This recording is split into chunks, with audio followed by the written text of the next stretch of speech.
Some of us here tonight can remember the TV show I Dream of Jeannie.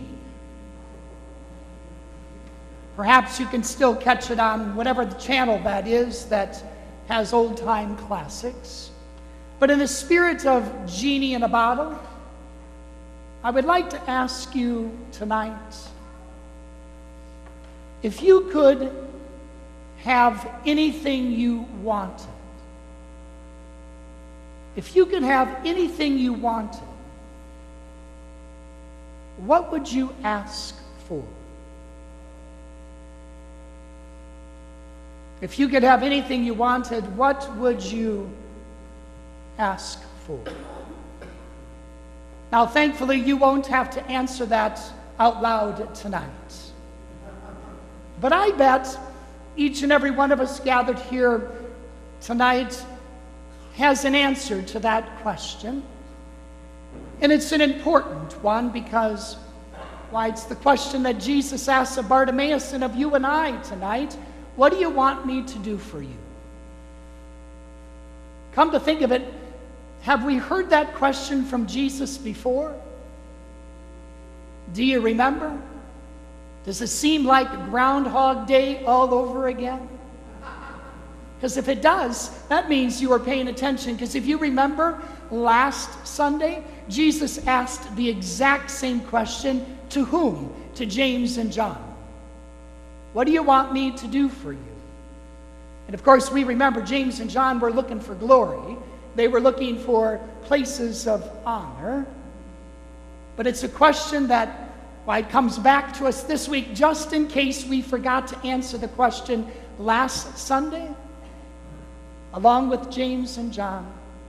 Why, Jesus asks it of you and I once again. What do you want me to do for you? Now keep in mind, Bartimaeus has already answered that question twice as he calls out to Jesus, Son of David. Why, what does Bartimaeus ask for? Have pity on me. Actually, the better word for it, the better translated word for that word in Scripture today is have mercy on me. So Bartimaeus has already asked Jesus for what he wants. Mercy.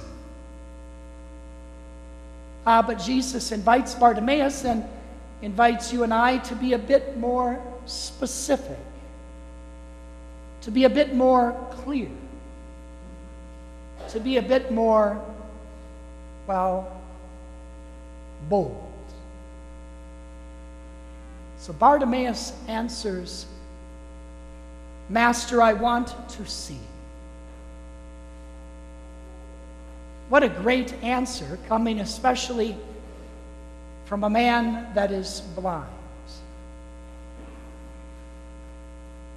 So what are you asking for? What is it that is of our heart's desire? What is it that we really, really want from the Lord our God? And could it be that while you and I desire the same thing Bartimaeus desires, we desire to see, because once we are able to see, why then everything else, pun intended, becomes clear. Because think about it for a moment. Once Bartimaeus receives his eyesight, once he's able to see, who is the first person he sees? Jesus Christ. Imagine that. The very first person that Bartimaeus is able to lay his eyes that were once in darkness, now opened wide to be able to see the light, to be able to see color once again. Why, the very first person that Bartimaeus is able to lay his eyes on is Jesus Christ himself. And you know what happens when that happens? Why, Mark tells us he followed him on the way. In other words, Bartimaeus loved what he saw. He fell in love with what he saw.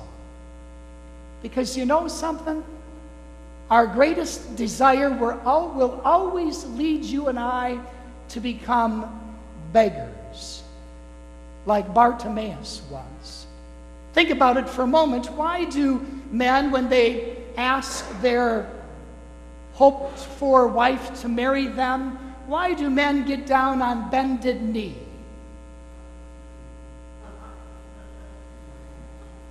Why do they get down on bended knee? You see, it's true. Our greatest desire will always make of us beggars, like Bartimaeus was, calling out, "Have mercy on me," calling out, "I want to see," calling out because he wanted to be able to fall in love.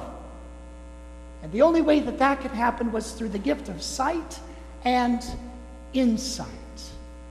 So Jesus grants to him his heart's desire, and why, from there, then, of course, everything opens up for Bartimaeus, as it will for you and I as well. But of course, we, like Bartimaeus, need to understand that why we need to become beggars, if you will, in it, but not in a negative sense, in a positive sense, calling out for what it is that we most desire, what indeed is at the very heart of what it is that we need in our life. And the reality is we all need to see. We need to see how Christ is at work in the craziness that is so oftentimes our life, in the busyness that so oftentimes, dictates our days.